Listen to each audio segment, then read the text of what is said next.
논리적 현안을 법리적 시선에서 심도 있게 풀어보는 시사인법 시간입니다. 오늘은 피의자 신상 공개 논란을 짚어보려고 합니다.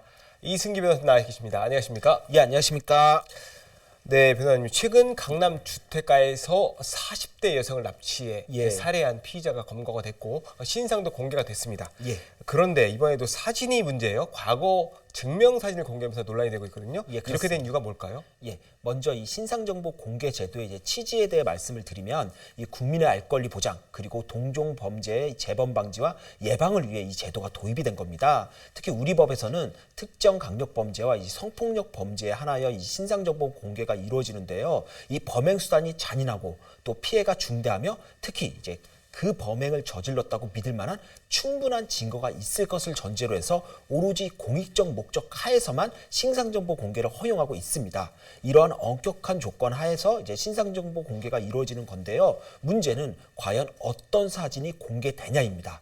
이번 사건만 놓고 봐도 실제 범행을 저지른 황대한, 연지호, 이경우뿐 아니라 이 배우인 재력가 부부 유상원, 황은희까지 신상은 공개가 됐습니다. 하지만 언제 찍었는지도 모를 만큼 오래된 거기에 뽀샵 처리까지 된 이제 증명사진이 공개가 되면서 논란이 된 건데요. 그래도 이제 황대한, 연지호, 이경우의 경우에는 경찰에서 검찰로 송치되는 과정에서 언론 앞에 얼굴을 드러내 최근 모습이 확인이 됐습니다. 하지만 유상원, 황은희 이 두 명은 후드와 이제 마스크를 써서 이제는 얼굴을 가리는 바람에 아예 지금 모습이 확인조차 되지 않은 겁니다. 그렇다 보니 신상정보 공개의 취지가 무색해지는 사실상 이 제도의 실효성이 몰각되는 거 아니냐라는 비판이 계속 나오고 있는 겁니다.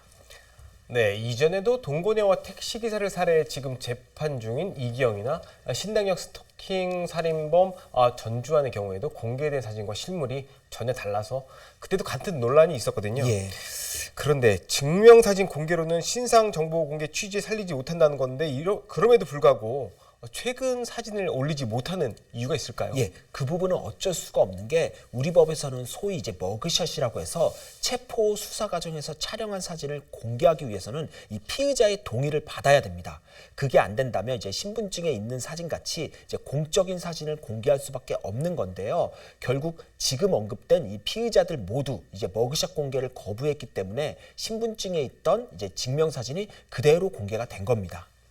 네, 신상 정보 공개 제도를 제대로 이게 실효성이 있으려면 결국은 피의자들이 카메라에 얼굴이 공개돼야 되는 상황이 그렇죠. 된 건데 문제는 아까 앞서도 말씀해 주셨습니다만은 모자를 쓴다거나 마스크를 하면 결국은 얼굴이 가려지지 않습니까? 그렇죠. 그럼 제도를 어떻게 이게 적용되도록 해야 되겠습니까? 그렇죠. 이유가 있습니다. 그게 1990년대나 2000년대 초반만 해도 이 범죄자가 체포가 되면 이 검거 직후에 언론에 공개돼서 이 기자들과 문답을 주고받았습니다. 그래서 흉악범의 신상이 언론을 통해 자연스럽게 알려질 수 있었고요. 그리고 그 이전에는 아예 이제 범인 호송 과정에서 기자들이 촬영을 하기 좋게끔 이제 경찰이 범인 얼굴을 잡아주는 그런 행동도 했습니다. 기자들이 촬영을 하게끔.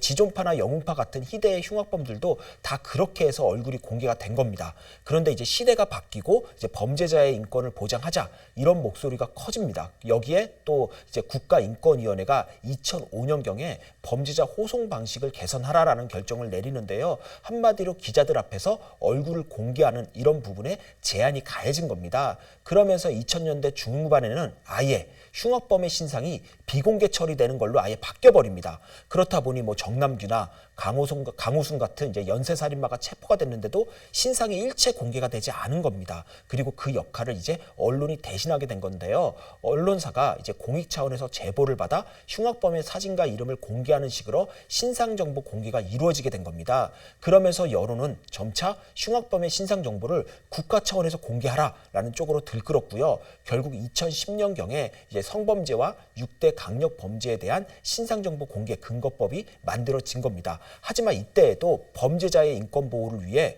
얼굴 공개 시에는 얼굴을 드러내 보이기 위한 적극적 조치를 취해서는 안 된다라는 이 규정이 함께 들어오게 된 겁니다. 그때부터 이제 모자나 후드로 얼굴을 가려도 어쩔 수가 없게 된 건데요. 이전에 아마 고유정이라고 아마 잘 아실 겁니다. 이 남편 살해범 고유정의 경우에도 긴 머리를 앞으로 내린 소위 이 커튼 머리로 얼굴을 다 가렸는데요. 그때도 이걸 그냥 둘 수밖에 없었던 것도 바로 이 같은 이유 때문이었습니다. 예, 결국 신상 정보 공개 제도의 실효성을 높일 수 있는 법 개정이 필요한 건가 예. 아닌가라는 얘기가 있는데 어떻게 보십니까? 예, 물론 범죄자의 인권도 중요합니다. 특히 현행 신상정보 공개가 재판으로 유죄가 확정되기 전에 이루어지니까 좀 무죄 추정의 원칙에 반하고 또 그렇다 보니 억울한 피해자를 만들 수 있는 거 아니냐라는 측면에서는 또 비판적 시선도 분명히 존재합니다.